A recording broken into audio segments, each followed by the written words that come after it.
Hello everyone. Good morning. So I'm Grégoire Rota Graziosi. I'm professor in economics and I am the director of CERDI, the research center which is based here. I'm glad to chair this session, which is entitled Taxation for a Greener Planet. We have 6 panelists. The 6th one will come shortly, certainly. So I will present them shortly. Suzi Kerr is chief economist of the Environmental Defense Fund, and Suzi founded the Motu Economic and Public Policy Research in Wellington, New Zealand. And Suzi taught mainly at Victoria University of Wellington and at the University of Maryland and College Park. Louise Kessler, who will join us pretty soon, I hope, is the economics program director at the Institute for Climate Economics since 2020, and she oversees the economic program focusing on the low carbon transition. Benedikt Madl is the head of the fiscal policy team in the unit covering macroeconomic analysis and budget support at the Directorate General for International Partnership of the European Commission. He was previously posted at the European Union delegation in Cameroon, Guyana, and the Philippines as program manager and team leader. McLean, who is online, is the Executive Vice President, Taxation and Controllers for Shell since August 2019. He's responsible for managing the tax affairs of Shell companies around the world and for financial reporting, governance, risk, and insurance. Alan is also a fellow of the Institute of Chartered Accountants in England and Wales, a member of the tax committee of the 100 group and a chair of the tax committee of the business at OECD. Cathal O'Donoghue, I hope I pronounce this correctly. Cathal, Cathal is online also, is the chair in social and public policy at National University of Ireland. From 2016 to 2020, he was the Dean of Arts and Social Science. He was the head of Rural Economy and Development Program at the Ireland Agriculture and Food Development Authority. And Cathal had published over 150 research papers, 5 books, and supervised over 40 PhD students. Finally, Rathin Roy, it's correct? Rathin Roy is the managing director of the Overseas Development Institute, ODI. Just ODI. Sorry. Okay. ODI. Rathin was formerly the director and CEO of the National Institute of Public Finance and Policy in New Delhi. He has previously worked as an economic diplomat and policy advisor at the United Nations in London, New York, Kathmandu, and Brasilia. Okay. So Louise is still not here. My first question was for her, so I will switch to the second one. Can I adapt?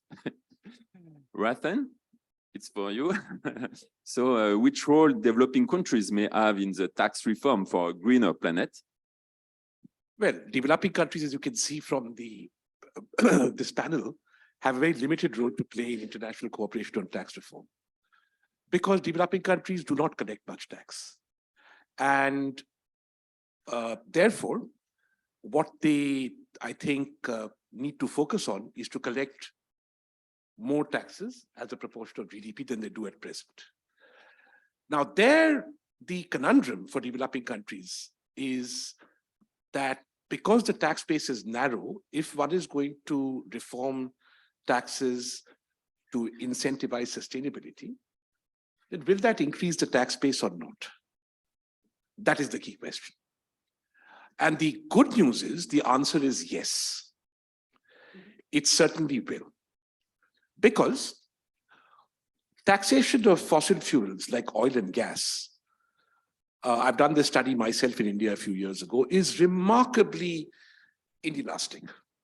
A rise in tax rates on oil and gas meets with infra-marginal reduction in demand for oil and gas, even accounting for cross subsidies for kerosene, which is a poor person's fuel. I trust it is nobody's case that the poor should not be entitled to use lifeline energy for fossil fuels.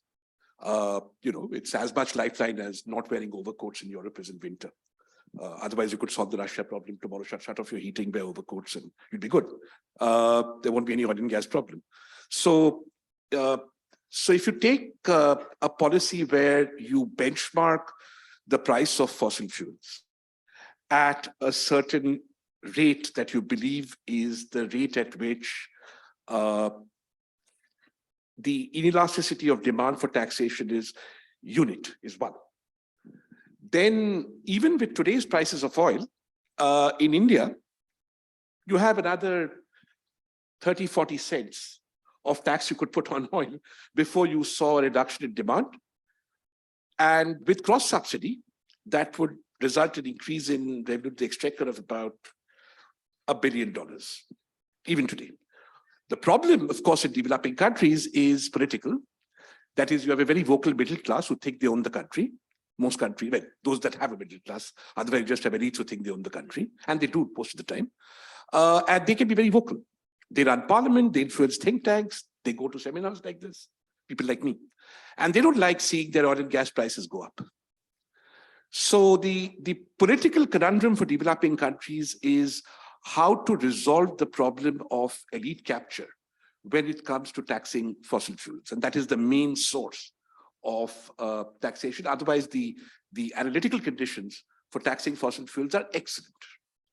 The second problem comes when people complain outside countries about the taxation of fossil fuels in the name of free trade. And a very good example is India, where aviation fuel is the most expensive in the world. India should be clapped for that by all climate warriors. It is the most expensive in the world. And boy, does the European Union complain? Does the US complain? Does ASEAN complain? Of course they do, because they say that it is unfair and that prices are high and therefore their profitability is restricted and their tourists should be able to come cheaply and charter planes can't work because they can't refuel in India because it's so far away. Suddenly the climate discussion on fossil fuels goes completely outside the room. So there are several instances where in the name of a level playing field and free trade, a country's ability to tax fossil fuels is inhibited by the very people who talk about taxing it. The third area I think of under-taxed fossil environmental bads is something no one wants to talk about, though my African friends know exactly what I'm talking about. How much do you think cobalt, where do you think cobalt is mined for all these wonderful batteries that will run your wonderful cars and make Elon Musk rich? Where do you think this cobalt is mined? It's mined in Congo, largely. How much is cobalt taxed? Nothing, because it's environmentally good. What happens to Congo's revenue when cobalt, when rare earths and cobalt and things like this are mined out of Africa? Same as for the last 200 years. They lose and someone else gains. So the third problem is the extremely partial focus purely on fossil fuels versus renewables, without understanding that the supply chain for renewables contains several environmental bads which could profitably be taxed, but the international community chooses to turn a blind eye to. In this COP, which many of you will go for, no doubt, I will not, I never go for COPs, you will not hear a word about the taxation of rare earths or cobalt from Africa. So yet again, I'm afraid the third problem we have, and I'll close there, with environmental taxation is that the entire environmental finance community is completely blind to the perpetuation of extraction from Africa, which appropriate resource mobilization policies could easily stop and would give Africa then a chance to finally benefit from transformative industrialization. You have two choices there. You can either tax cobalt and continue to assemble it in Spain, or you can assemble it in the Congo. The latter will not happen for a variety of reasons, which anyone who lives in a developing country is well aware of. There's no value added in putting up something in the Congo or Nigeria unless it's really cheap. There is value added, however, at least in coming to an international agreement on taxation of these things. There's a final point I wanted to make about sovereignty and developing countries, but I think we're coming to that later, no? Yeah. Chair? Thank you. Thank you, Rathin. Louise, could you provide us a short overview of carbon taxes? Sure. Apologies for the delay. So our institute has just released its annual report on carbon taxes called the Global Carbon Account. So I can give you a couple of figures. So first of all, there are 68 carbon pricing instruments around the world as of today. And these carbon pricing instruments cover carbon taxes and emission trading schemes. And the jurisdictions in which there are these carbon pricing instruments, so whether it's countries, groups of countries, or regions, represent roughly 70% of GDP. So this looks quite good. If you look at the range of carbon prices, it's extremely wide. Carbon prices range from 1 cent of a dollar per ton of CO2 equivalent to $134 per ton of CO2 equivalent. And interestingly, these two extremes come from carbon pricing instruments which were launched in 2022. So the first one is from a carbon tax in Baja California in Mexico, and the second one is from a carbon tax in Uruguay. And unfortunately, so if you remember the works from the High Commission on Carbon Pricing, which was led by Nicholas Stern and Stiglitz in 2017, so carbon pricing should be roughly, by 2020, should have been in the range of $40 to $60 per ton of CO2 in order to provide an incentive effect. And unfortunately, today, 60% of GHG emissions covered by carbon pricing are priced at less than $10 per ton. In terms of emissions coverage, so roughly 55%, theoretically 55% of global GHG emissions are covered by carbon pricing instruments. But if you take into account the exemptions, whether they're partial or total, it's actually only 20% of anthropogenic GHG emissions, which are effectively covered by carbon prices. And the picture varies widely if you look at sectors or countries. So at the sectoral level, for instance, GHG emissions from electricity production, 45% of them are covered by carbon pricing. This falls to 18% for transport, 14% for housing, and only 1% of emissions for the land use and forest sectors. And if you look at countries, you have the same discrepancy. So for instance, in the United States, only 7% of GHG emissions are covered by carbon pricing. This is 36% in China, 50% for the countries covered by the EU ETS. And some countries still have no carbon pricing instruments in place. So, and some of these countries are very large emitters, such as Brazil, Indonesia, and India. If we now look at carbon revenues, so carbon revenues have almost doubled in 2022 to reach $100 billion. So this is all revenues from carbon taxes and emission trading schemes around the world. And this is largely due to the rise in the allowances on the EU ETS market. And for the first time, the revenue from EU ETSs was larger than the one from carbon tax. So this may sound like a very large, significant number, $100 billion. However, if you put it in perspective with fossil fuel subsidies, it's not that large. So according to the OECD, fossil fuel subsidies have doubled in 2021 to reach $700 billion. So 7 times the level of carbon revenues. So you could tell that on a global level, taxation is still very largely harmful to the climate. Thank you. Thank you. Benedikt, how does the EU Green Deal's agenda translate into its works of cooperating on green fiscal policy in partner countries, especially in part? Yeah, thanks a lot. Yeah, so as you mentioned, I mean, the Green Deal is on the one hand an environmental policy, but it's also a growth strategy of the European Union. And definitely taxation plays a key role in that strategy for the internal market. So, I mean, to flag perhaps most prominently is the Energy Taxation Directive, which is an overhaul of an old directive and which very much now focuses on incentivizing renewable energy. I think that's kind of one of the cornerstones. I mean, it's on the one hand, it has an environmental objective, but it also has an objective in terms of strategic energy independence, as those renewables are Europe is less dependent on imports than on fossil fuels. Now, that's one aspect. I mean, taxation obviously is essentially a member state's competence.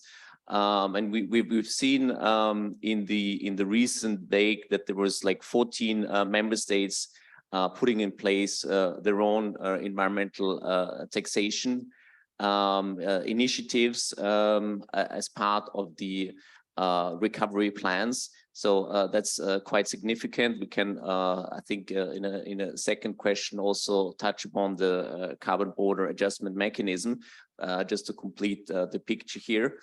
But how does that then translate into our? So I mean, you could say on that front we want to lead by example, so to say. But how does that then translate into our development policy?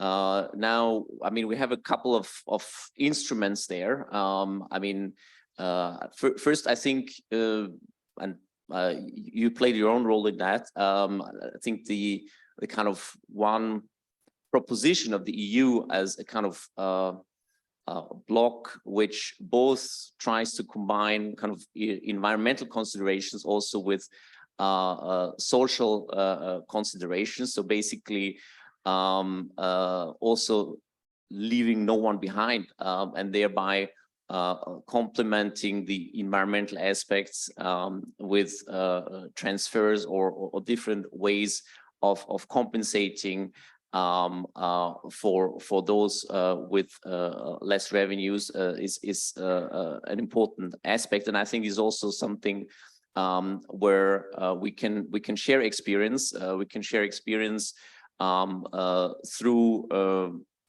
sharing expertise, sharing experts, technical assistance in partner countries, but also our policy dialogue with those countries, which is very often led as part of budget support operations, and also where we have specific indicators in budget support programs which would incentivize such reforms. Obviously, it's a very sensitive area.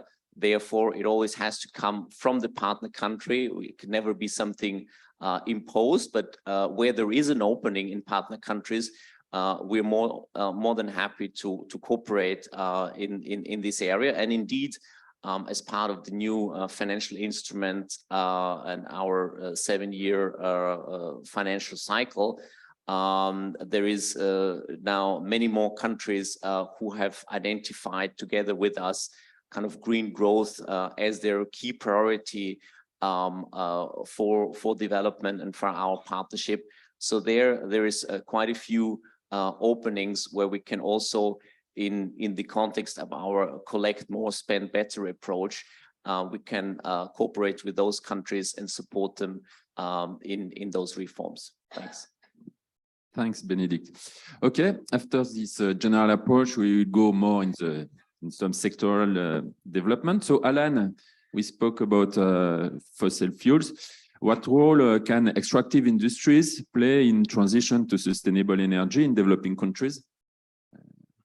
Yeah, thanks very much. It's a complex question, and when I think about the challenge of transitioning to sustainable energy in any part of the world, I'm confronted just with the enormity of the challenge. And of course, when we look at developing countries, we have to recognize that their current impact of energy on those countries is highly diverse, and therefore I think we have to remember that the impact of the transition will also be extraordinarily difficult and different depending on the current nature of the countries and of course the future transitions. And I think, you know, we have to bear in mind that what we're talking about is the complete transformation of our current energy system, and that will require not just a single transition to sustainable energy, but a series of transitions, and that of course makes it both challenging, but also creates a whole series of different opportunities, but also makes the challenge of ensuring that the overall transition of the energy system ensuring that it's a just transition becomes even more complex and even more situation dependent. Because of course our current energy system is both simultaneously integrated but also quite fragmented, and it currently is very over reliant on what we would consider carbon intensive fossil fuels. So given that, I think it's important that we recognize that we're faced with a series of quite different transitions, and that we need to look at those, the role of the extractive industries in different ways. So maybe 3 points I would make. First of all, it's important that the extractive industry steps up to the challenge of weaning much of the developed and developing world off the current carbon intensive sources of energy. And that, of course, includes not only transforming those countries that are using fossil fuels to cleaner sources of energy, but also ensuring that we actually have reliable, clean sources of energy to those people who, in many developing countries, who currently don't actually enjoy that. So we have to both replace and provide access simultaneously. So that, I think, would be the first thing to remember, that this is a very complex and challenge that requires both replacement but also providing access.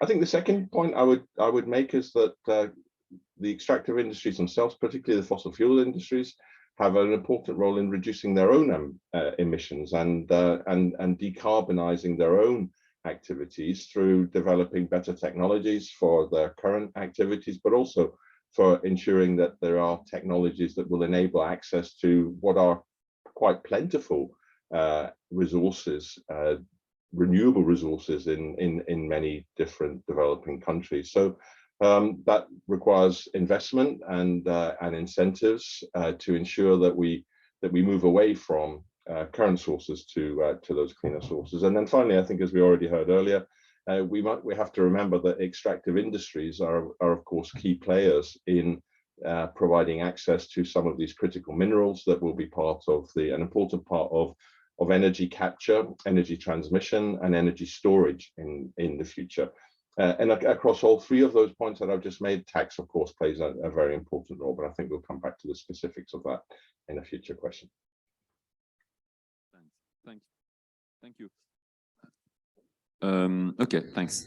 Cathal, which tax reform may promote a greener development of the agricultural sector? Good morning. I could, in talking about agriculture, I could use almost exactly the same language as Alan in relation to extractive industries, except it's more complex.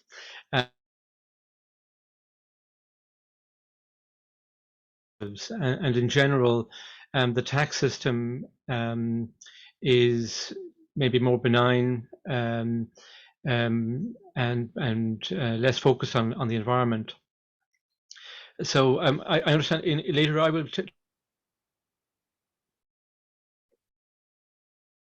a global complex system of food production and transmission and consumption, and changing the environmental footprint of agriculture and food production and consumption through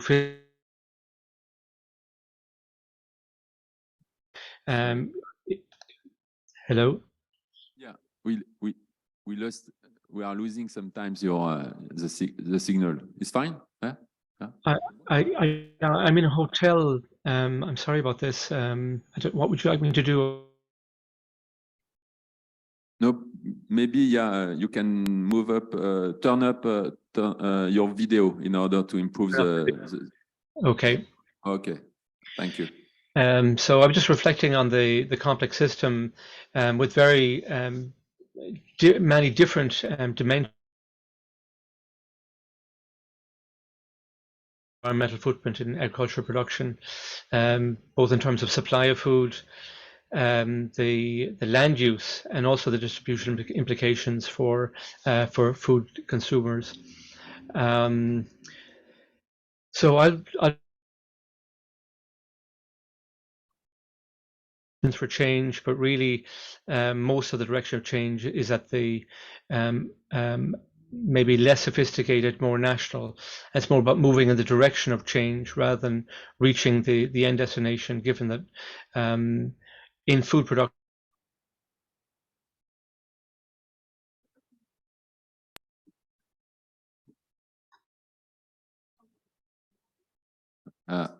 I think we lost you, Cathal.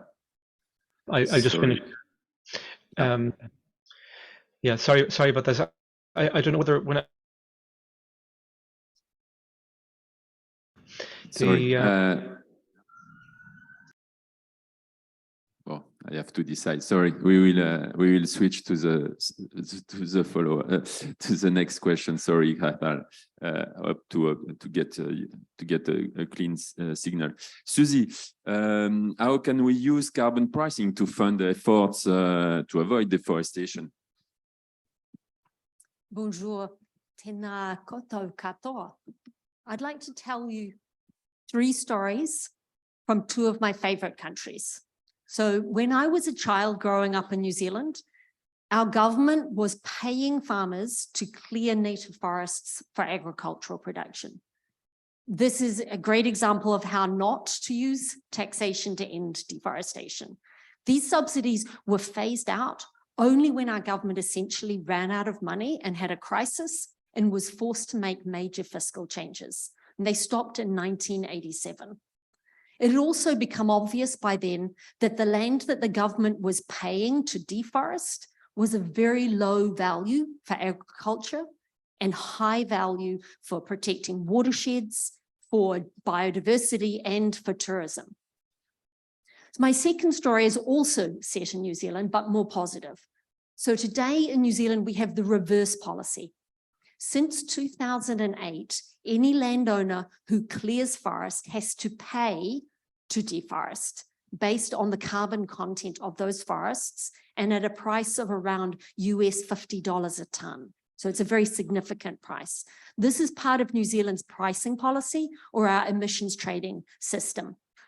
And as long as this price has been more than a few dollars, there has essentially been no deforestation in New Zealand. And people do actually follow the law in New Zealand. Through the same carbon pricing policy, fossil fuel users in New Zealand, and all fossil fuel is priced in New Zealand, they pay landowners for the carbon that is sequestered in forests, and we are seeing rapidly accelerating rates of reforestation and forest regeneration. My third story is from Colombia, where I have visited and where I've worked with colleagues since 2010 when I was teaching at Stanford, and where I lived with my family in 2014. Colombia has really struggled to control deforestation, particularly since their peace agreement. Their people would like to be able to control their development path, and globally, we would all like them to be successful, not only because Colombians are wonderful people, but also because their forests are a huge store of carbon and also of biological and cultural richness. But it's hard and it takes resources. People have talked about carbon market projects now for decades as a way to put on a price on carbon and reward people for protecting forests, but they have under-delivered. For example, in Colombia, there are currently more than 40 protection projects for carbon, but deforestation continues to rise. The problem is systemic, so the solutions have to be too. And this is where jurisdictional programs like the LEAF initiative have some promise. So the way that they work is first, you set a baseline for a jurisdiction that could be a country, a state, or a set of indigenous territories, but it needs to be more than 2.5 million hectares. Then the jurisdictions follow guidelines to define a baseline path for the carbon that would have been lost through deforestation. They monitor what actually happens using satellites. And finally, they're paid at least $10 a ton for the difference. So these payments provide benefits to local people who are helping to protect those forests. And they can also pay the costs that are ongoing of protecting forests. And they're not limited to paying for particular projects. They can be used to support any actions that will reduce deforestation. And these actions can be tailored to the specific place because everywhere is different.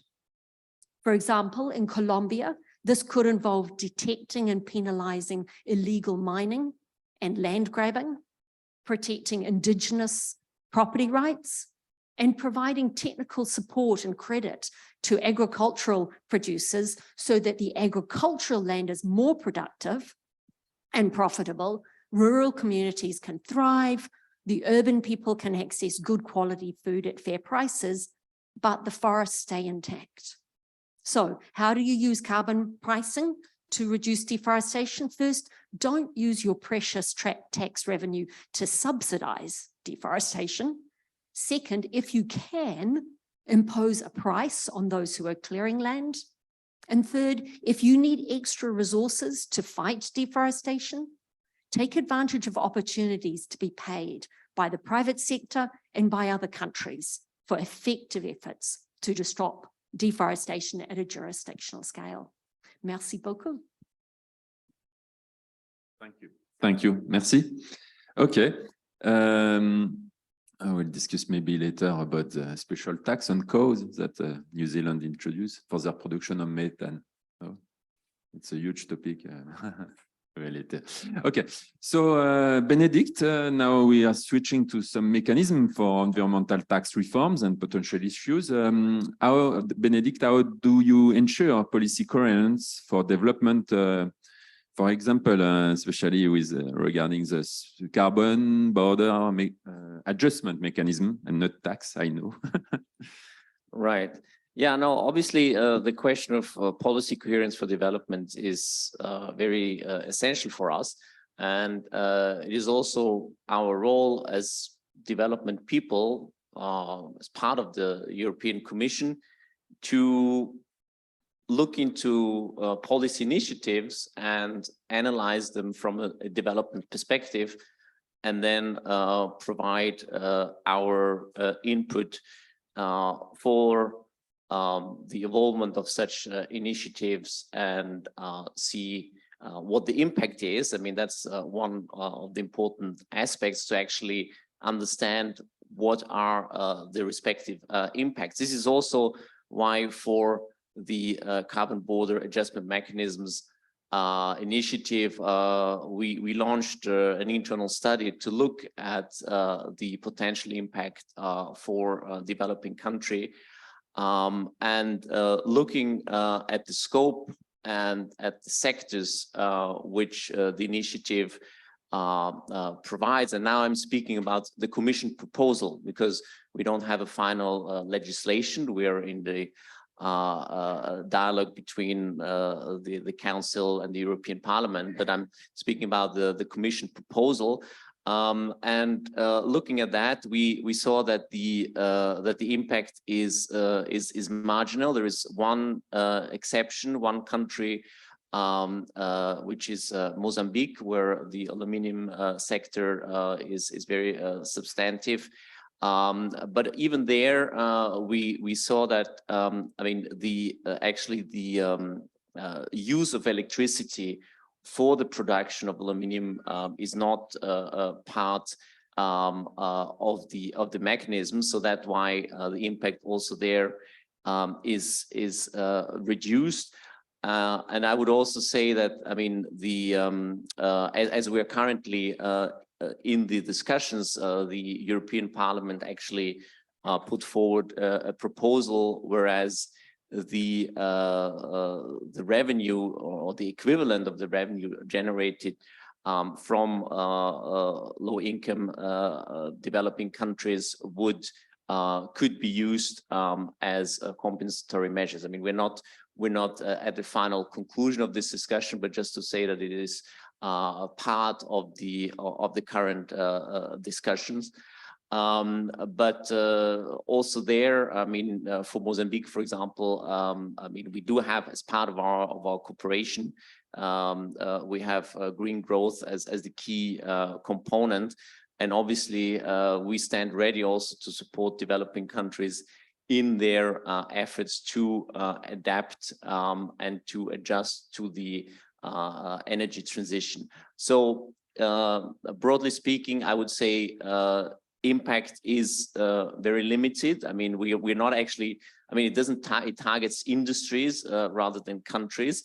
And I mean, we all know what is the essence of the initiative is basically to stop carbon leakage and to make it actually, I mean, the whole ambition of the EU in accordance with the Paris Declaration valuable, because I mean, if there would be a strong carbon leakage, it wouldn't make sense. I mean, it would just be a question of relocalization. So in order to avoid that, this is, I think, a very important initiative, but obviously the development aspects have to be taken into account. Which is why there is this ongoing discussion in terms of compensation, where we're not final, but perhaps more important, the scope is such that the developing countries' impact seems very limited. Thanks. Thanks, Benedikt. Okay, back to the private sectors. Alan, what are the tax policies from your point of view that can enable this green transition? Thanks very much. I think there are many tax policies that can enable the green transition. And I think, I mean, I say that from the position of somebody who's the tax director effectively of a large extractive company. I see the extent to that I see the effect of that taxes play in the current energy system. And therefore, if we're going to move from our current energy system to a future energy system, then I think we have to understand both where we are and where we need to get to, and to plan carefully a route through that. So, and I think that is both a combination of in simple terms, carrots and sticks. You know, how can we ensure that we penalize undesirable behavior through the tax system, but also incentivize that either the good behavior in the future or things that help to move from where we are to where we need to be. So again, there are three things I would say. We already heard about the importance of carbon taxes. Putting a price on carbon, either through the tax system or something which is analogous to the tax system, I think is critical to the transition. And that, I think, both incentivizes the good behaviors in terms of consumption, in terms of investment in new cleaner technologies. And of course, we're a long way from that. I mean, we already heard that there are a series of carbon tax systems, carbon pricing systems in place. Most of those don't go anywhere near what's required to meet the Paris commitments. And of course, in as many countries as we see prices on carbon, we see some form or other of subsidies for the use of fossil fuels, either at the point of consumption or at the point of production or transmission, and therefore that whole area needs to be thought through extraordinarily careful. And as is well known, Shell fully supports an appropriate price on carbon in order to drive the transition with a sense of urgency at the time. I think the second thing that I would say is just to focus quite carefully again on those aspects of the tax systems that either directly or indirectly incentivize the use of fossil fuels, and that possibly disincentivize the transition. So that might disincentivize investments in cleaner technologies. They are endemic in the current tax system, and they play a very significant role. So I think, first of all, greater transparency and understanding of the effect of direct or indirect incentives in the tax system that kind of create and prolong the use of fossil fuels. And that's everything from incentives for exploration, incentives for production, incentives for consumption, and finding a way to replace those with incentives that encourage people to explore for renewable, low carbon alternatives and to replace those. So I think that really requires a significant amount of transparency, because, as I say, many of those things are relatively invisible to most people who have an interest in ensuring that we make that smooth transition.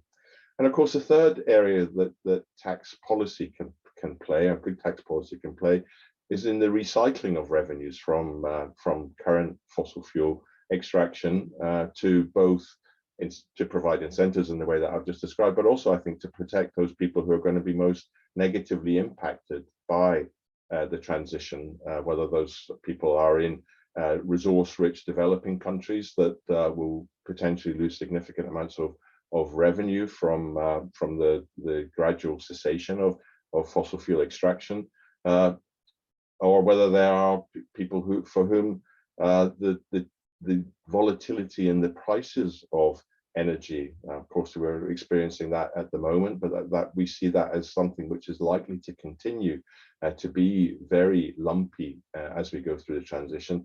So the recycling of revenues from the transition to support those people who are most negatively impacted in it through transfers, I think would be the third area of importance for us to consider. Thank you. Thanks, Alan. Louise, what form should take a comprehensive approach of an environmental tax reform? Thanks. So I think there are two avenues for tax reform. So I think we all agree that carbon taxation, carbon pricing is a part of the solution. It's not the whole solution to climate change, but it's part of the solution. And as I was mentioning, so only 20% of GHG emissions globally are covered by a carbon price, and carbon price is still very low. So a lot can be done to improve current systems, to expand current carbon pricing systems. And here the main issue is that carbon taxes have a low acceptability, despite the fact that the purpose of carbon taxes is to do greater good for the people and the planet. And the reason why carbon taxes have low acceptability comes from three reasons. The first one is that often carbon taxes create energy prisoners. And this is a case when carbon taxes are on the consumption of fossil fuel.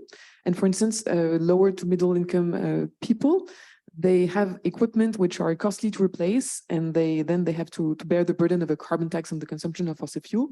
For instance, they have polluting cars or badly insulated houses, and they feel like they're energy prisoners and they're not able to switch to alternatives. So here, solutions exist. For instance, taxing the acquisition rather than the usage.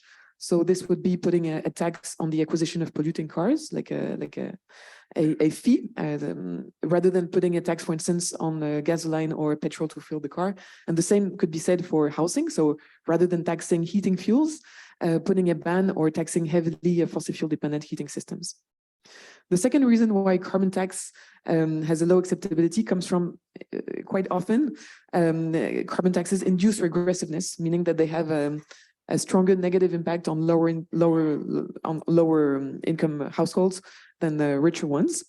And this is not always the case. We'll see in a paper later today that according to microsimulations, the introduction of a carbon tax in Ghana and Ethiopia would actually have regressive effects instead of progressive effects instead of regressive effects. But still, this is one of the issues.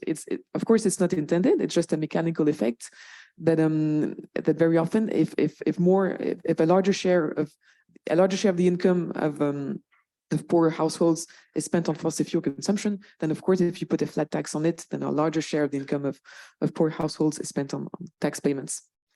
And here again, solution exists. So for instance, introducing a progressive component to the tax, or which would rebalance the burden across poor and rich households, or for instance, like introducing compensating transfers.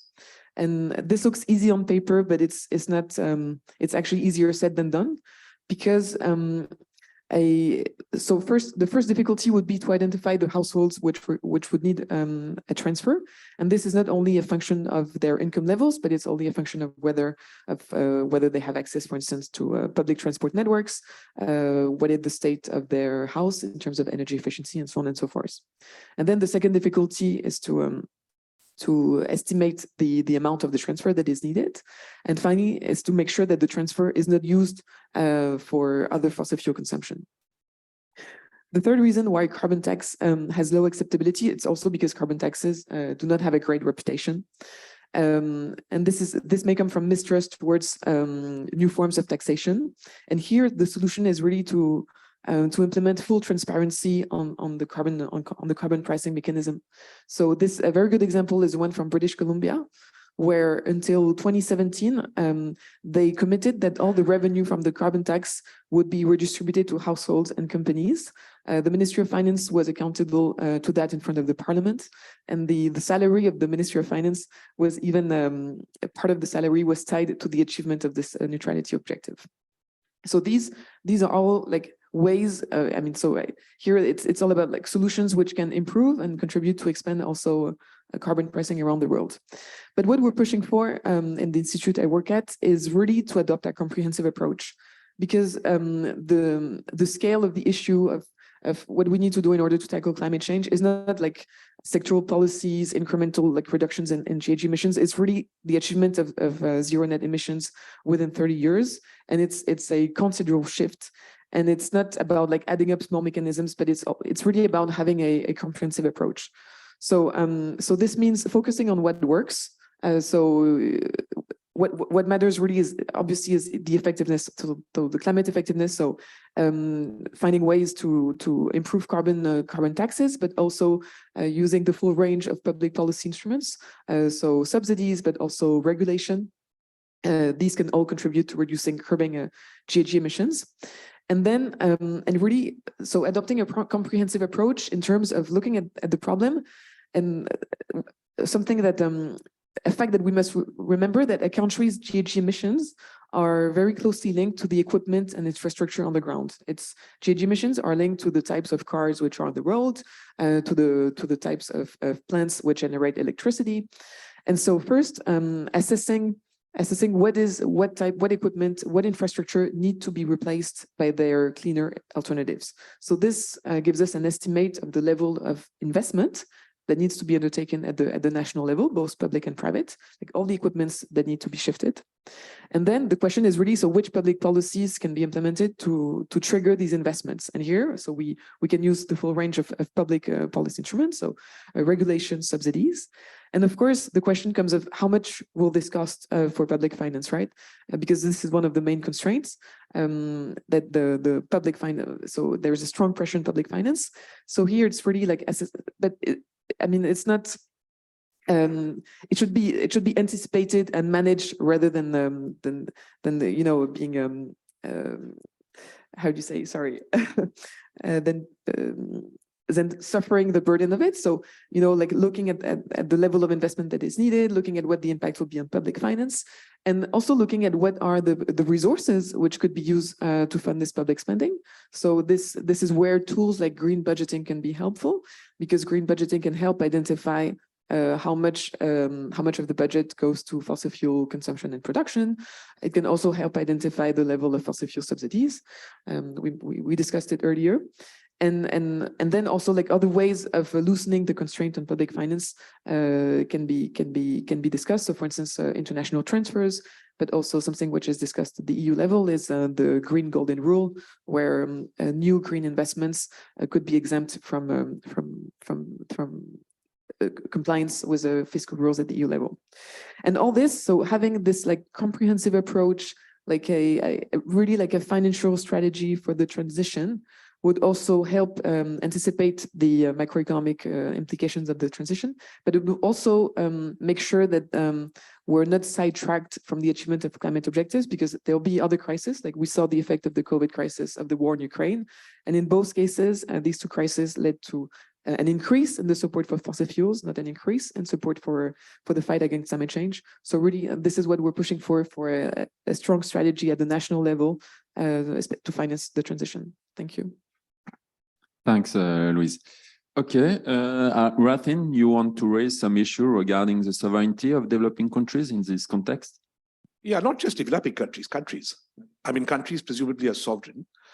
And I just take up from your point, it's quite ironic that we are sitting in Europe and discussing ways in which to disincentivize the use of fossil fuels when the biggest ever fossil fuel subsidy program has just been implemented in Europe to combat the energy crisis. No one talks about it. And can you even imagine what this does to the credibility of climate positions? There were two choices here, and Europe took its own sovereign choice, which is to protect its consumers and make them not wear overcoats and not shut off the heating. That sovereign choice was respected by everybody by not discussing it. Similarly, developing countries make sovereign choices. Those sovereign choices are best expressed in the taxation choices they make. And I think no one should be under any illusion, at least for larger developing countries. The first objective is to consume like people do in France. Then we will worry about net zero. If the two are compatible, show me how. I say this because there's been a reversal that is not commented on. Nobody's going to discuss in COP except perhaps India and Indonesia. For the first time in my adult life, the number of people living in poverty has increased in the World Bank report. I don't see the kind of collective action initiative about our common planet that is happening to deal with poor people. And this imposes a huge constraint, this selective abandonment of sovereignty and the suggestion that we take up universal principles to deal with the climate crisis while we remain oblivious, both to exceptionalism in Europe, when the climate crisis is sort of, if you like, superseded by a conflict which causes energy insecurity, completely own goal. Nobody asked Europe to become dependent on Russian gas. Nobody asked the UK to go in for gas markets. But now suddenly we must, try and subsidize, I want to use that word, 5% of GDP, subsidize people in rich countries to consume more fossil fuels at an affordable price, because the consequences of not consuming it are too terrible to contemplate. Now imagine a child in India who needs the same amount of energy to light a light bulb to be able to read, to get out of poverty. When you impose things like carbon taxes or carbon prices, as you rightly said, without sensitivity to this issue, you are committing a terrible injustice. I don't think that any sovereign country, you can do it through conditionality in Mozambique, but any country that has any recourse to sovereignty is not going to accept it. So I would say that in public finance terms, it is very important to think about carbon taxes and cross subsidies financed out of those taxes. The net impact of that may be good for net zero, but that calculation also has to take account of a growing rise in medium-term prosperity in the developing countries in which you want to fiddle with these measures. If nothing else, this crisis in Europe, where Europe is spending 5% of its GDP subsidizing fossil fuels and imposing, in my view, a wholly inadequate windfall tax, to the extent that Shell has actually said that we're prepared to pay higher windfall taxes, but governments are not willing to impose those high windfall taxes. If you can meet this situation today in Europe, since I'm in Europe, I'm speaking to you in Europe, please imagine what it is like for developing countries on a day-to-day basis with crises that are far more urgent than the discomfort of wearing overcoats. So this sovereignty issue in taxation is very, very important. And the one headline message I'd give you is, please embrace cross subsidies. They're a good thing, and universal pricing is not a good thing. The macroeconomic calculations, therefore, message 2, have to be done, assuming an increase in prosperity, my final point, for a very important reason. You see, you're absolutely right. I'm quite confident. I've done this study for 4 large G20 countries, and the net impact of carbon prices is actually progressive, because the carbon footprint of the elites in India, for example, is 17 times higher for the top 10% than it is for the bottom 10%, right? But that is also true of the world. The per capita carbon footprint of Norway, I don't know what the number is, 20, 30, 40, 50 times higher than India. But India is called a large emitter because there one chooses to look at absolutes.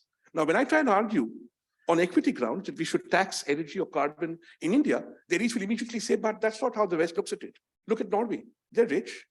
Their per capita emissions are 20 times us. Canada, great carbon missionary, huge per capita carbon footprint, not to mention the Gulf. So the equity issue will have to be led by example, and that real opportunity we have to tax the rich by taxing their carbon consumption, which is a very good thing to do, is not borne out by the fact that there is huge inequity in the way these things are measured. across the globe. So these are, I think, 2 or 3 political economy issues that are very pertinent when you actually want to implement a carbon tax on a sensible macroeconomic scale and not leave it to be something exotic. You want it to be like an income tax, we will have to confront these issues. Thank you. Thank you. Okay. We almost respect the time. So we will conclude. Suzi, one word to conclude, and then. Thank you. I want to totally agree with what Rathin just said. I think that there is now increasing evidence and experience that carbon pricing can be really effective, and it also can be done equitably, but it has to be done differently in every place to meet the needs of the people in that place. It also has to, as Louise said, has to complement and fit within a much wider strategy of both development and of getting to net zero, because we will all suffer if we don't get to net zero globally. And I also think that a key part of carbon pricing is this international transfer of resources. On equity grounds and simply on practicality grounds, if we're going to constrain climate change to even below 2 degrees, let alone 1.5 degrees, we need mechanisms that will transfer hundreds of billions of dollars a year towards developing countries and trillions of dollars of capital for this transition. And that needs to be built into the way that we think about carbon pricing instruments. Thank you.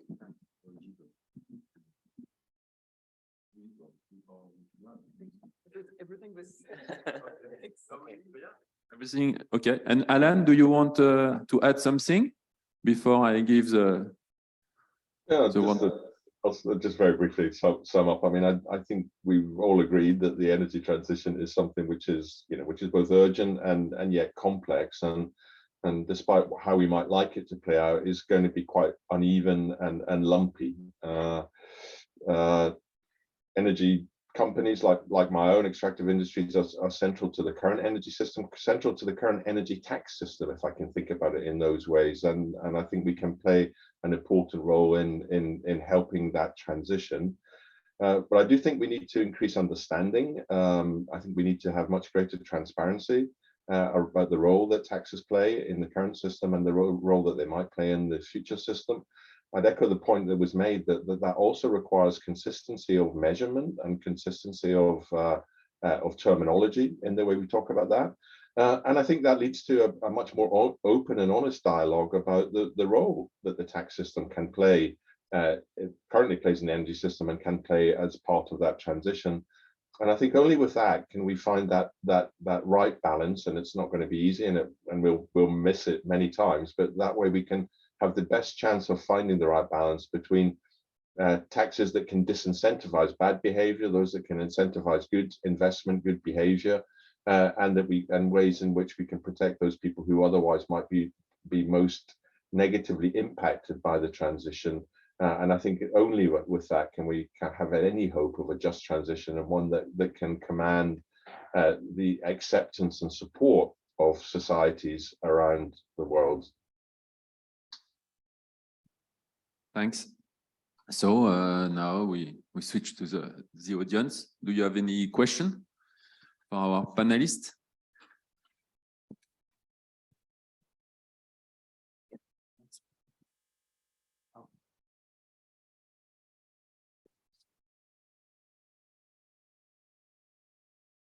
Thank you. Alain Carcenti from CIRAD.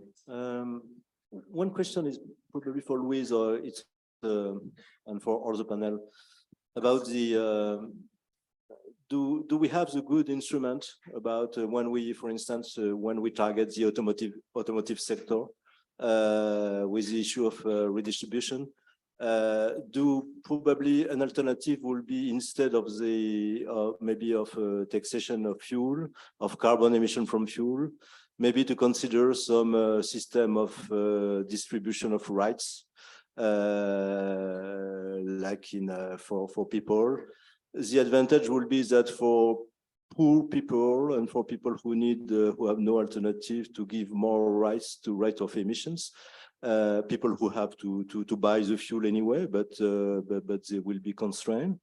So my question is, do you think that because in fact the objective of in that area is to reduce the consumption of fuel and reduce the emission, so it's not primarily objective to collect revenues, and so wouldn't it be fair and maybe better to have to give more rights to consume and emit to some categories of people, and to ask other people to buy credits to emit, specifically for the automotive sector? It would request some things to design, but I think many people have phones and can receive money or specific money on phones to get to buy the credits. So can we think outside the box and think other instruments and taxation in that area at least? Thank you very much for this very interesting question. So yes, definitely, it feels like we could come up with a system with rights for people to only be able to buy fuel according to their needs. I just see two difficulties here. The first one would be to really identify and judge which category of people. So it's based on income, I guess, but also based on where they live, their age, maybe if they have young children, if they have like elder people living at home as well. So this is the first difficulty. And the second one maybe would be, so they would have a card or something, or like an ID, which would enable them to have a lower rate when they go to the petrol station. But this may lead to like black market issues where there is an incentive for people to go around the official system. So yeah, I think, I mean, definitely it could be a solution, but in practice, it may be difficult to implement. So we looked specifically at the automotive sector in France. And so in France, there is a fee-based system, so which means a fee on polluting cars and a rebate for cleaner cars, which hasn't had that much of an effect on curbing emissions from cars in France. But actually what has had an effect was the introduction of the EU regulation on the efficiency standards, 1st of January 2021. So it had a massive effect on, very significant effect on the sales of electric vehicles and hybrid vehicles in Europe. And you know, Europe is committed to the end of ICE vehicle sales by 2035. And this regulation works really well because now car constructors know that they have this it's in their interest to shift their production lines to cleaner vehicles. The only issue is that compared to like your system or a system with is that it will take the lifetime of the equipment in order to really see the decrease in emissions, right? Because even if you do there are subsidies to buy new cars, in the end it will only be like you have to wait for 5 years, 10 years for the stock of cars. So and this means that in the meantime you have like emissions going to the atmosphere and everything. So there, yeah, I don't know if there is a perfect solution for the car. I'm guessing that a lot of you in the audience are economists, and those sort of policies sound really attractive, but in terms of tax incidence, they are exactly the same as putting on a carbon tax on the fuel and then giving the money to poorer people. So it has exactly the same effect, but it is terrifically complex. And New Zealand essentially does have a carbon permit system, just like you describe, for vehicles. But we do it in a simple way. And I think that's one of the key principles for tax systems, particularly in small countries like New Zealand, where our tax system is run by like 5 or 10 people. But also maybe for a lot of you where you have similar sort of issues. So keep it simple, please.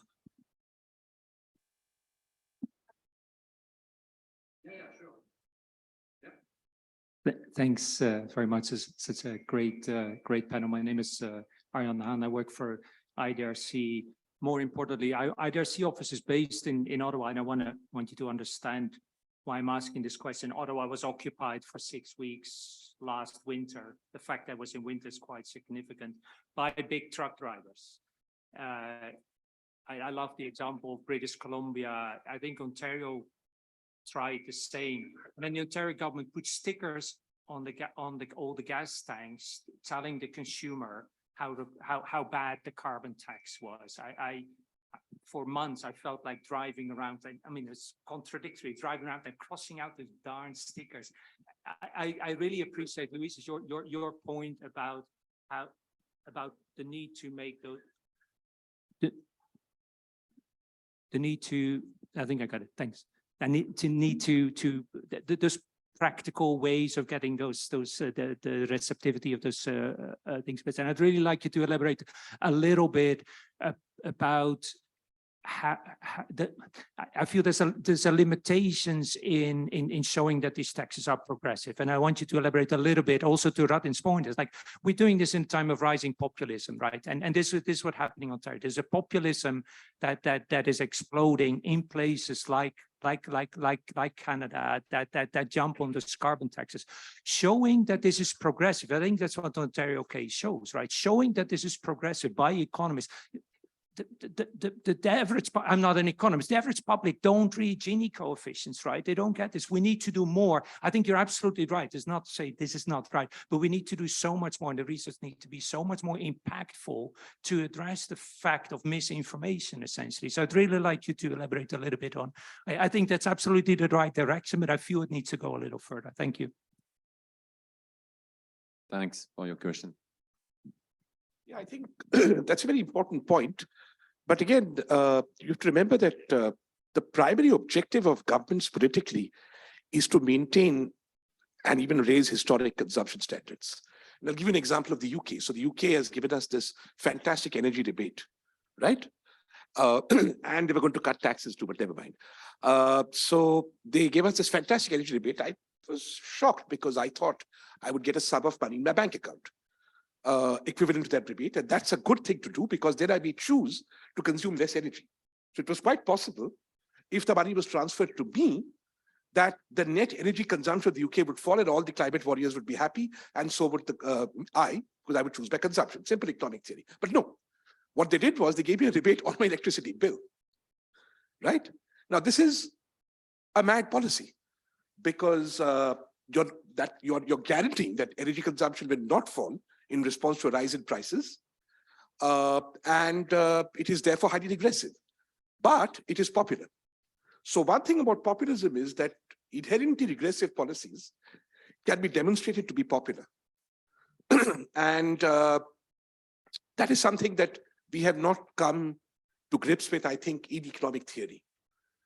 We have always assumed that progressive taxation would be popular with an electorate or with a group of people who are bargaining, but that is by no means the case, as we are seeing. So I think we'll have to come up with ways in which, and I think this addresses the first question to some extent, we are able to address the question of prosperity along with the question of sustainability. And for that, we have to reflect much more than I've been writing about this for years now, than we are doing with this, what I would say, simplistic focus on energy. Bluntly put, a climate warrior doesn't care whether I use a unit of energy to ride a car or to fund public transport, as long as it is renewable, which is why all this fuss about cars, because you don't want people in Europe to stop driving. You want and use public transport, which would be the, if you like, the socializing, progressive, equitable solution. You want people to keep driving cars, except you don't want those cars to produce a carbon footprint, right? So what are you doing here? You're protecting consumption standards and therefore deflecting from the fact that the ultimate driver of carbon is consumption. So you're saying that I'll maintain consumption standards, I'll not redistribute consumption, I'll maintain it at a certain level, but I'll do it with a lower carbon footprint.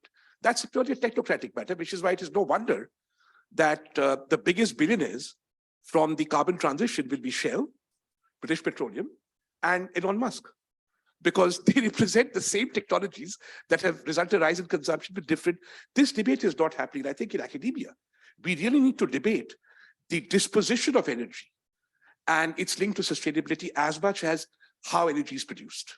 And that will add the supply chain that impacts energy, which is why, again, I will mention, it's like a bad conscience, but I'll keep mentioning it, cobalt in the Congo. When you triple these batteries in electric cars, what is going to happen to the Congo? What kind of sustainability footprint are you going to leave behind there? No one wants to ask this question, and you're right. We will start to need asking these questions very systematically.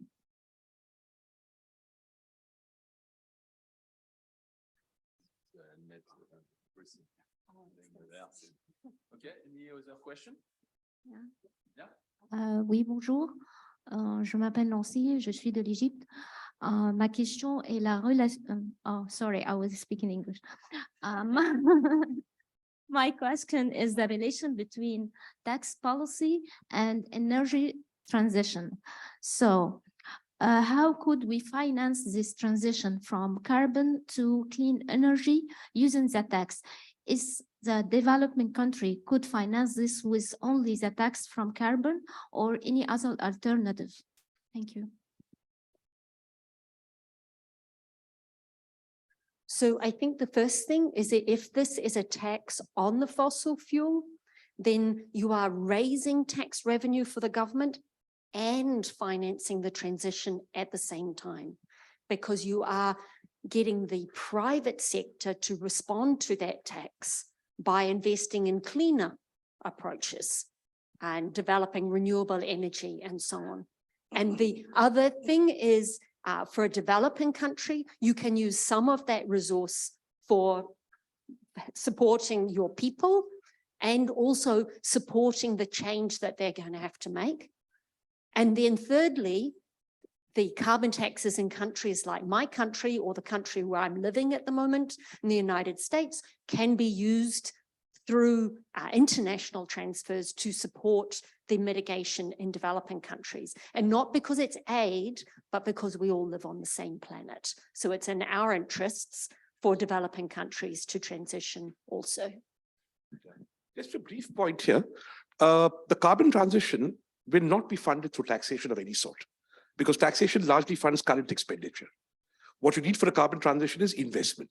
That comes from green finance, which is a separate topic, analytically speaking. However, what a carbon tax does is it sets forth, and I keep mentioning this for this reason, a sort of political economy framework which chooses to alter consumption behavior.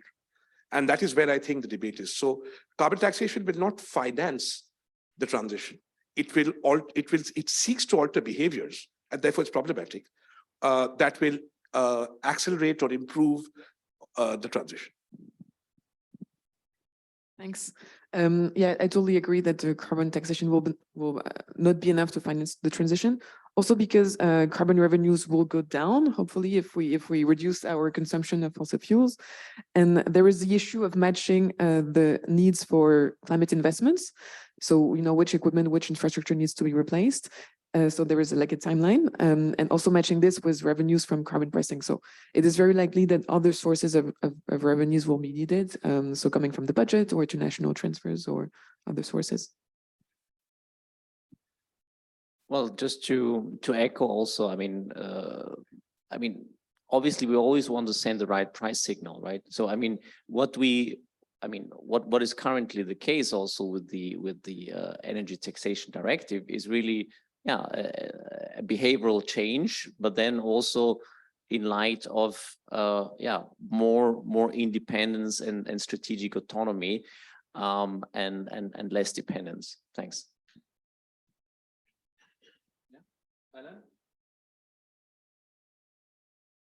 Nothing to add. I think I agree with what's being said there.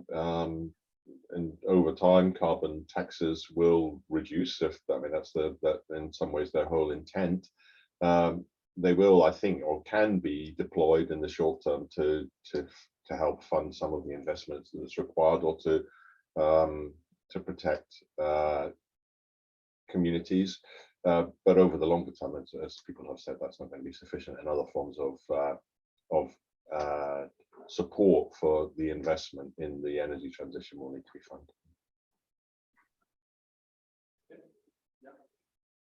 Hello.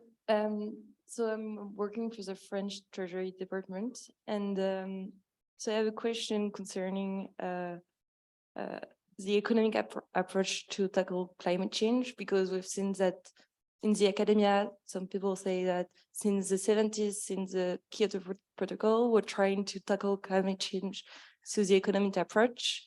But we've seen that with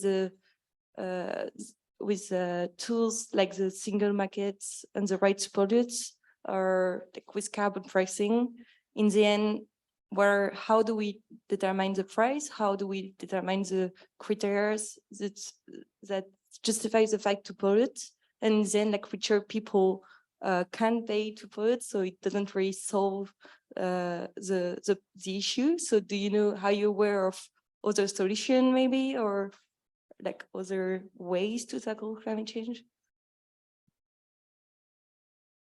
If you reduced global GDP by 10%, you would have solved the climate change problem. So the economics is very simple, because climate change is related to consumption.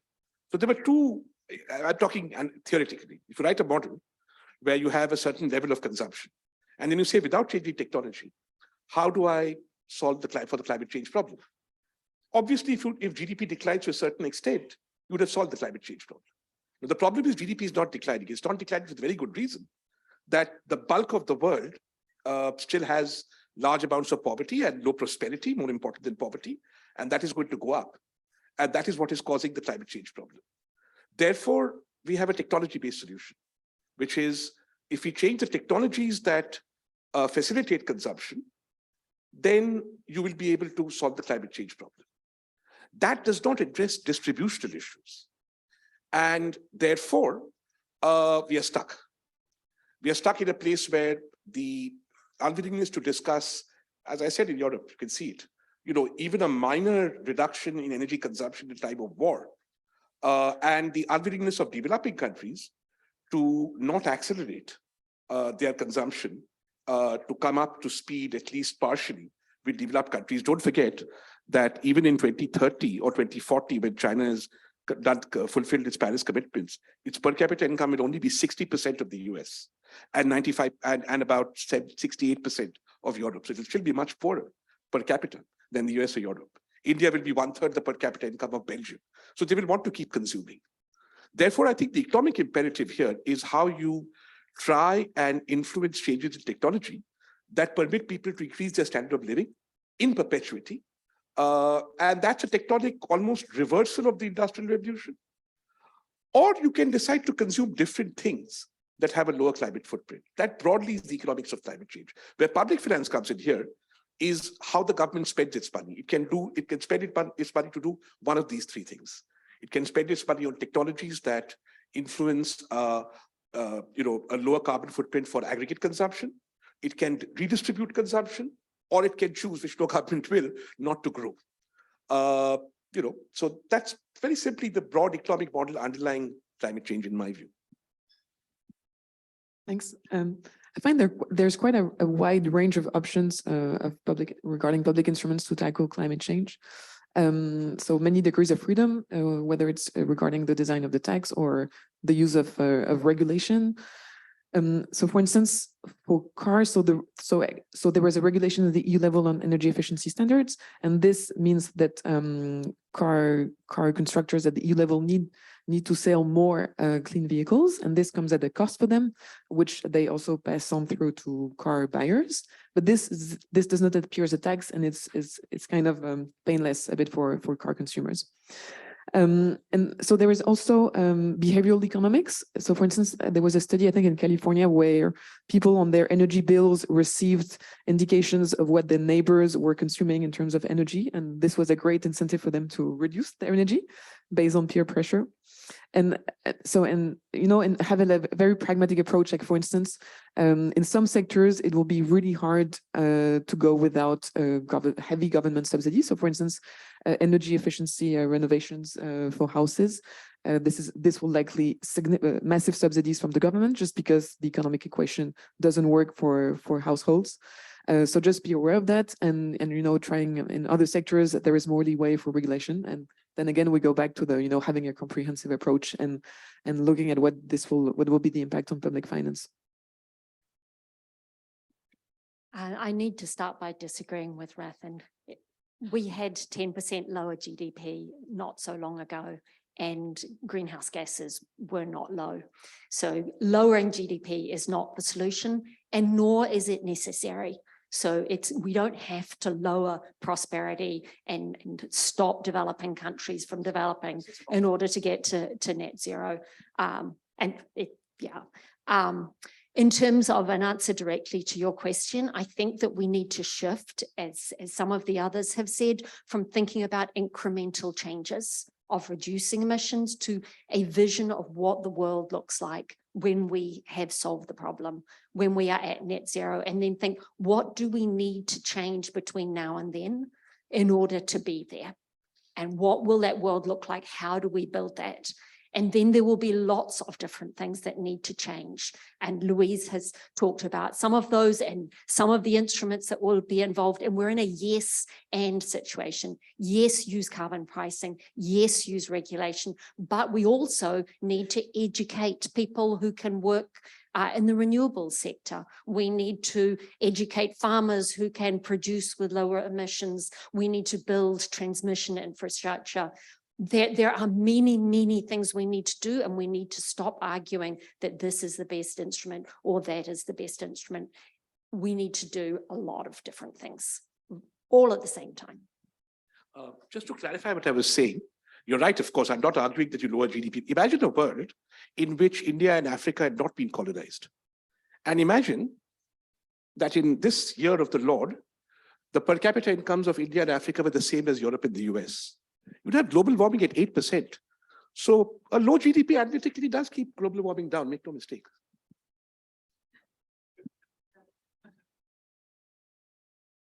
Okay, maybe we can discuss about the measure of GDP and to go beyond the GDP. Any other question? Last one, yeah, Anda? I just want to come back on the use actually of taxation, because what we actually see, I'm giving the example of South Africa. No one actually needs from the government to fund the transition to the renewable. The private sector is fully on that because there is a financial return to funding the renewables. Where we don't actually have to fund is the just part of the transition. And there's very little talk about that. So it's just a comment. I would love to have your input on that, but I just needed us to switch a little bit the view from thinking that the government necessarily needs to dedicate a lot of the tax revenues on funding the transition. Thanks. I will reply just an example of the worst policy for finance renewable is the VAT exemption on the importation of solar panel in almost all African countries. And then we will have a special session on tax expenditure. Maybe they will address this issue. Yes, definitely. In some countries, in some sectors, the economic context is good enough. There is profitability to climate investments. So these do not require public subsidies. So the private sector can definitely undertake them. And this, of course, so I mean, when it comes to redistributing carbon revenues, the focus should be on those most affected, and so lower and middle income households.